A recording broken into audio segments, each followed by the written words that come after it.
நீலகிரி மாவட்டம் உதகை சுற்றுவட்டார பகுதிகளில் வெப்பநிலை 1 டிகிரி செல்சியஸாக பதிவாகியுள்ள நிலையில் உறைபனியின் தாக்கமும் அதிகரித்துள்ளது. குதிரை பந்தய மைதானம், காந்தல் முக்கோணம், தலைக்குந்தா, கேத்தி பள்ளத்தாக்கு உள்ளிட்ட பகுதிகளில் புல்வெளிகள், வாகனங்களில் உறைபனி படர்ந்துள்ளது. இதுகுறித்த கூடுதல் விவரங்களோடு இணைகிறார் எமது செய்தியாளர் அனீஷ். அனீஷ், வணக்கம். விவரங்களை வழங்கலாம். வணக்கம் ஹாசினி. நீலகிரி மாவட்டத்தில் ஆண்டுதோறும் நவம்பர் மற்றும் டிசம்பர் மாதங்களில் பனிப்பொழிவிற்கான காலமாகும். இந்த காலங்களில் நீர்ப்பனி துவங்கி படிப்படியாக டிசம்பர் மாத இறுதியில் உறைபனியாக மாறி மாவட்டத்தின் பல பகுதிகளில் -டிகிரிக்கு செல்லும் ஒரு காலநிலையாகும். இந்த ஆண்டு தென்மேற்கு பருவமழையின் தாக்கமானது அதிகமாக காணப்பட்ட நிலையில் உறைபனியின் தாக்கம் தாமதமாகவே துவங்கி உள்ளது என கூறலாம்.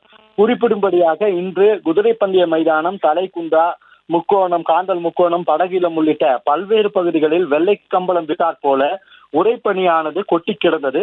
மேலும் நகரின் சில பகுதிகளில் 1 டிகிரி செல்சியஸ் காலநிலை பதிவாகி உள்ளது குறிப்பிடத்தக்கது.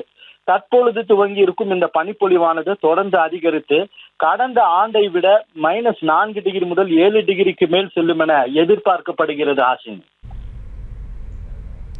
விவரங்களுக்கு நன்றி அனீஷ். செய்திகளை உடனுக்குடனும் துல்லியமாகவும் தெரிந்து கொள்ள சப்ஸ்கிரைப் பண்ணுங்க.